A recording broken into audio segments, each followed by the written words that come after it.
Hi there, this is Hanna. Today I'm going to discuss the overnight edges decision-making guidelines. I'll show the standard overnight edges parameters and explain why they make sense. I'll also provide some sample data showing how those parameters would have performed historically, and then discuss how I use them. Before we get into it, I need to give you a brief moment to read the following disclaimer.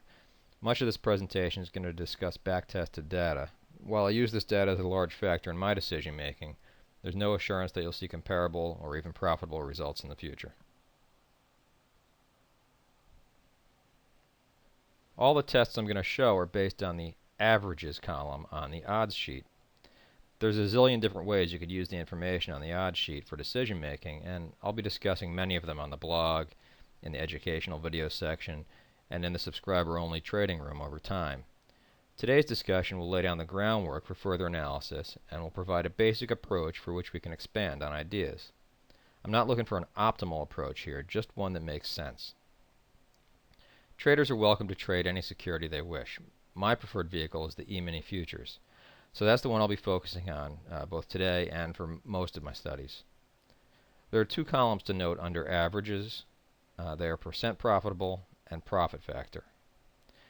Percent profitable is really the percent of time the ES gapped up the next day. It's based on a flat average of the three methods: price action, internals, and seasonality. Profit factor is a measure of profitability, and this column takes the average profit factor of the three methods. Now let's look at some hypothetical results that assume we use these statistics to filter. These stats are all generated by the Overnight Edges Monster, which is a tool I devised to backtest the odds sheets. The monster is not available for subscribers to use as of August 2012, but it will be made available as a separate product in the near future. This first table shows the results of simply using profit factor as your one and only filter. A profit factor of 1 means that gross gains are exactly equal to gross losses. A profit factor of 2 means the gross gains are twice the size of the gross losses. The first column, labeled X, shows the profit factor level that is required on the odds sheet in order to take a long position overnight.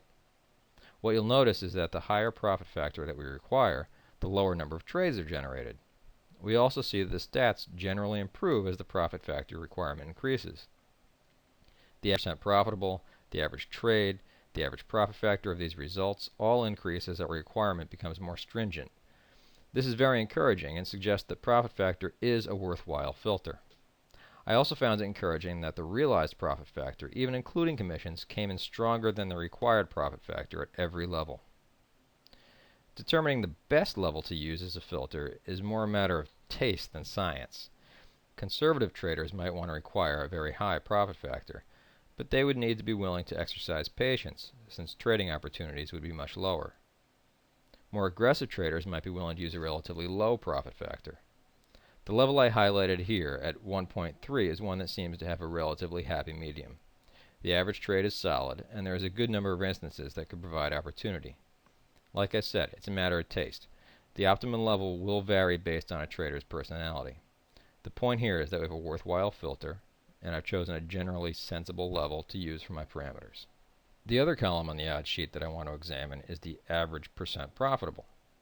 Again, by percent profitable, I mean the percent of instances that gapped up the next day. This results table is similar to the previous one, but in this case I'm filtering on that percent profitable column rather than profit factor. Here again we generally see improving statistics as we require a higher and higher reading. As with profit factor, this is encouraging to see. Also, as with profit factor, I tried to choose a generally reasonable level.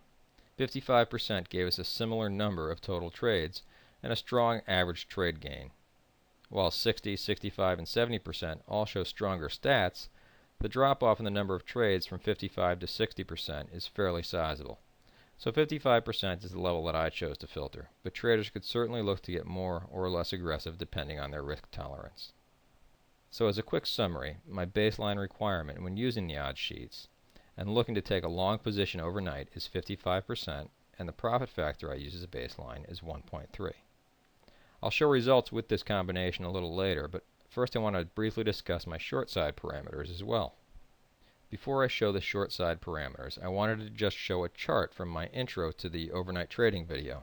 It shows the results of holding one lot of SPY overnight since 1995. as you can see, there's been a general upslope over the years. This upward bias suggests a long side edge overnight, which means short opportunities are likely to be less common. To give myself a decent number of short side opportunities, I therefore needed to make the short side requirements a little less stringent. So that's what I did. I kept the percent profitable effectively equal to the long side requirement. While some people might suggest that percent profitable is not as important in the long run, it is still an important filter in my eyes. If you are not making money on a decent percentage of your trades, you're more likely to suffer a difficult drawdown. Higher percent profitability greatly lowers the chances of a bad losing streak. Profit factor I did make less stringent. I considered using a profit factor of 0.833, which is the inverse equivalent of 1.2 on the long side. While also effective, this would have reduced the total number of instances to a little lower than I would prefer. Therefore, I upped it to 0.91, which is the equivalent of a 1.1 profit factor reading for long trades. So now let's get to the big question that everyone is probably wondering about. If you had required these basic parameters over the years, what kind of returns might you have realized when taking overnight positions? This table shows results year by year if someone had used the standard parameters and incorporated no other factors in their decision making.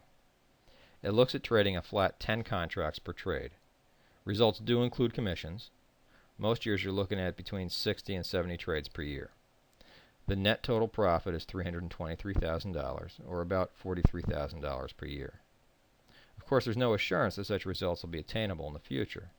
For a more detailed look, I thought I would also show a profit curve.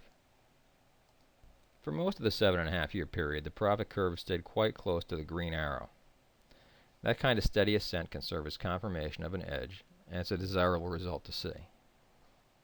Of course, as I mentioned at the beginning of this, these results are all hypothetical. I've traded the overnight for many years, and the price action method on the odd sheet uses the same concepts that I employed in my original system many years ago. Still, the trades would not have been exactly the same, and even now I do not use the odd sheet readings as a mechanical trigger. I look at them as guidelines. I always want to take into account the studies that are triggering in the Edgefinder. If the Edgefinder conflicts, that might keep me out of a trade that a mechanical entry would have taken. Or, if the Edgefinder shows compelling evidence based on a setup, then I might take a position that could have just missed on one or both of my standard criteria. I should also note that stops and targets are not included in any of these results. I have found them to be useful, but obviously they're not necessary. In an upcoming video, I will show how they can be utilized to improve performance. Lastly, the results I show were based on a steady 10 contracts per trade. Since higher readings for both percent profitable and profit factor have shown more promise, one approach that would make sense is perhaps taking larger position sizes when very high readings occur, and smaller ones when readings are borderline. Hopefully you got a decent sense of how I use the odd sheets, the opportunities they provide, and even some of the power behind the monster which I use for testing. I'll be doing more detailed analysis in the future and discussing different ways that traders can approach the overnight. Today I just wanted to provide some standard baselines that we can work with going forward. It's much easier to trade with confidence when you know the odds and how those have played out over time. Thanks for listening, and like we say here, rest easy. The odds are in your favor.